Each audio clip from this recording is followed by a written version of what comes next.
Does having more money equate to more happiness? This is a question that has intrigued thinkers and economists for centuries. We live in a world where wealth is often seen as the key to contentment. The common belief is that the more money you have, the happier you are. It's easy to see why.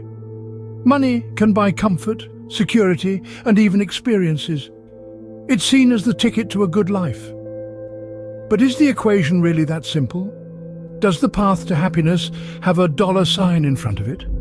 Or could it be that the relationship between money and happiness is more complex, more nuanced? My name is Brian Off, but this voice you hear is not my own, but that of an AI, an artificial intellect with which I endeavour to unravel many existential questions that have been my lifelong companions.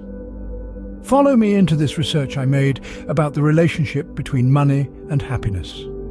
There are those who argue that money, past a certain point, does not increase happiness. That there's more to the happiness equation than the size of your bank account.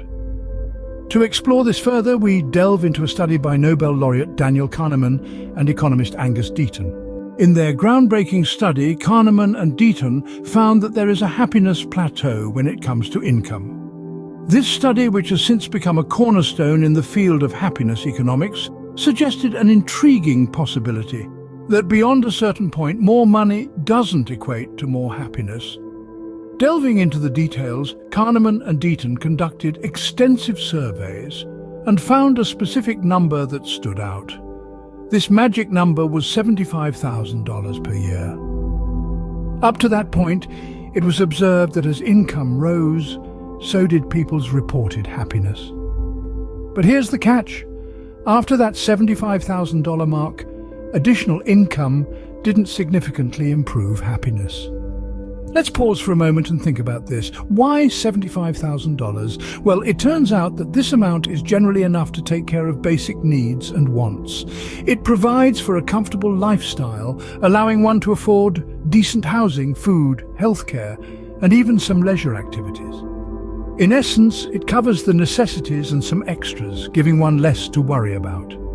But once these needs are met, additional income doesn't necessarily translate into more happiness. The extra cash might allow for more luxurious experiences, sure, but it doesn't fundamentally alter the sense of contentment or fulfillment. It's like adding more water to a glass that's already full. The excess simply spills over without contributing to the overall volume. Furthermore, this study highlights a crucial aspect of human psychology.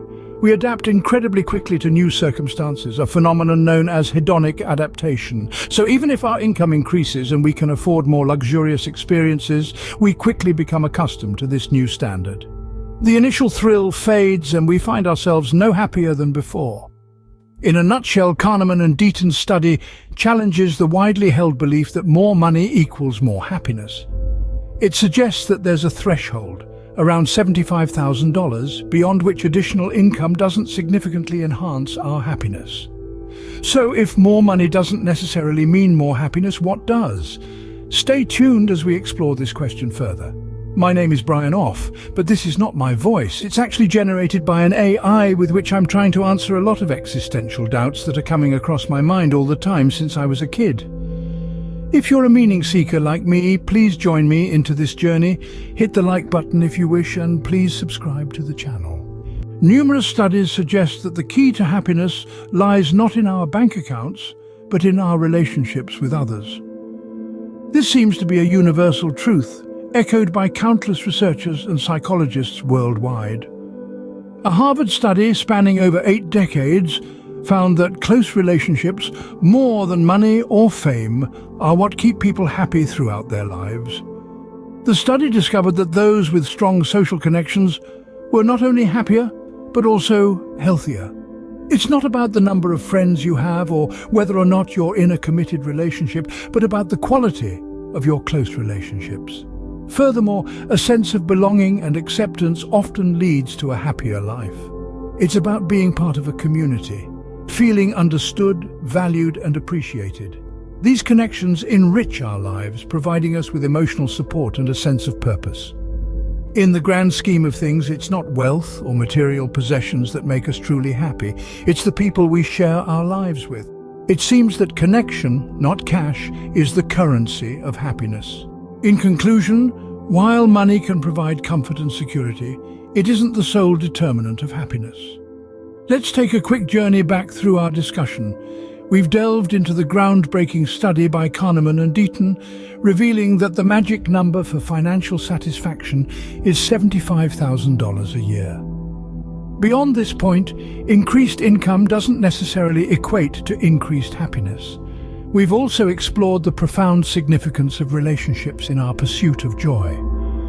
Various studies have demonstrated that the quality of our human connections greatly outweighs material wealth in contributing to our sense of happiness. So the happiness formula isn't complex. It's not a mathematical equation or a riddle wrapped in a mystery. It's about balance, a balance between financial security and the nurturing of our relationships. As we part ways today, I encourage you to reflect on your own sources of happiness. Remember, happiness is less about the money you earn and more about the connections you form. So invest in relationships as they are the real wealth. If you liked this video, please leave a thumb up. If you have any questions, write them in the comments, and if you are a seeker like me, please consider to subscribe to AI Conversations Hub, created by me, Brian Off. Thank you for watching.